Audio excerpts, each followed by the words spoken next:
Assalamualaikum warahmatullahi wabarakatuh. Kembali lagi dengan saya, Bagas Setiawan, NPM S1D018055 dari Program Studi Agribisnis Fakultas Pertanian Universitas Bengkulu. Oke, dalam kesempatan kali ini di video saya akan menjelaskan materi praktikum ekonometrika yang berjudul Estimasi Berbagai Bentuk Model Ekonometrika Berbasis Model Cobb-Douglas. Oke, tanpa menunggu waktu lama, langsung saja kita simak materinya.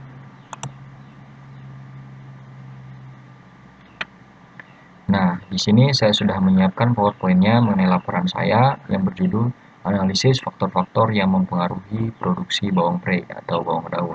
Oke, kita lanjut. Ini untuk latar belakangnya, kita lanjut saja ya. Nah, untuk rumusan masalah dari laporan saya, yang pertama, bagaimana pengaruh input produksi terhadap jumlah output yang dihasilkan? Yang kedua, apakah masing-masing input produksi memiliki nilai elastisitas yang sama? Yang ketiga, bagaimana kondisi skala usaha yang dijalani petani, IRSK, DRS, ataupun CRS. Nah, untuk tujuan dari penulisan ini, yang pertama, untuk mengetahui pengaruh input produksi terhadap jumlah output yang dihasilkan. Yang kedua, untuk mengetahui apakah masing-masing input produksi memiliki nilai elastisitas yang sama.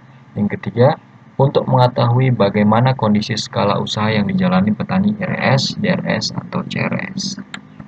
Lanjut. Untuk metode penelitiannya, jenis dan sumber data. Oke, jenis data yang saya gunakan adalah data cross section, yaitu data yang diambil dari banyak responden dalam satu waktu. Data yang saya gunakan dalam praktikum ini berasal dari skripsi yang berjudul Analisis Usaha Tani Bawang Prei dan Kontribusinya Terhadap Pendapatan Keluarga. Studi kasusnya Desa Jarangmuda, Kecamatan Merdeka, Kabupaten Karo.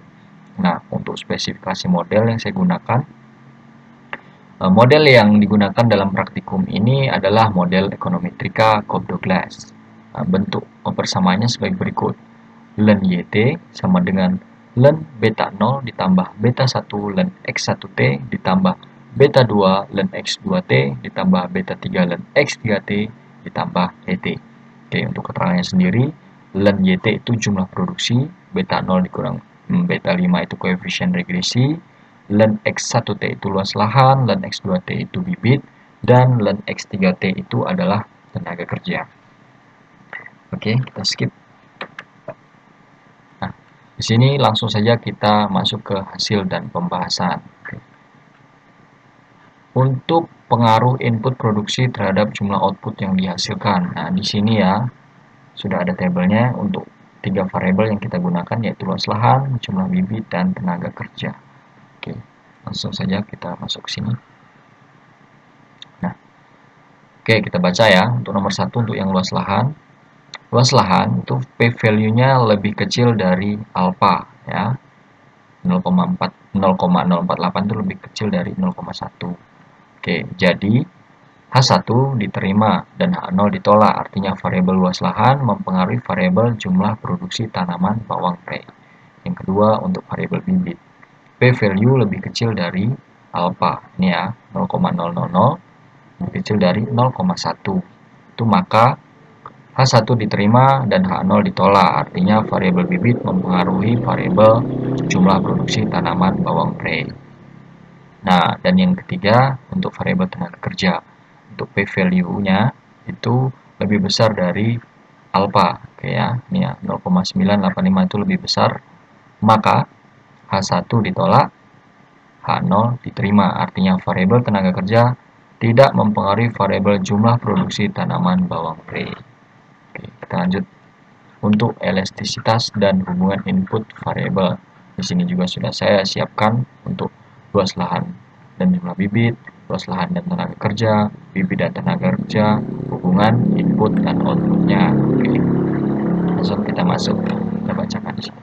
Untuk luas lahan dan jumlah bibit, p-value-nya lebih kecil dari alpha. Oke, ini ya, 0,000009 lebih kecil dari 0,1.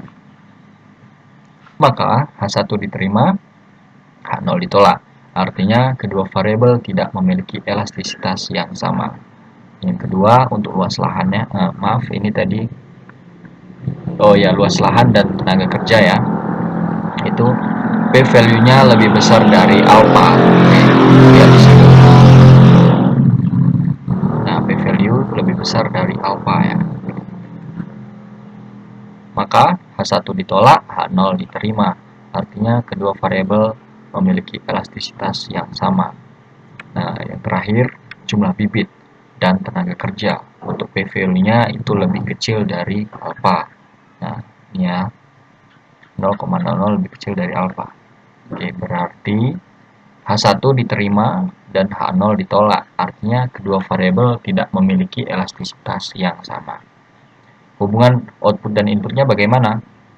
Nah, di sini P value-nya lebih besar daripada alpha. Di sini ya.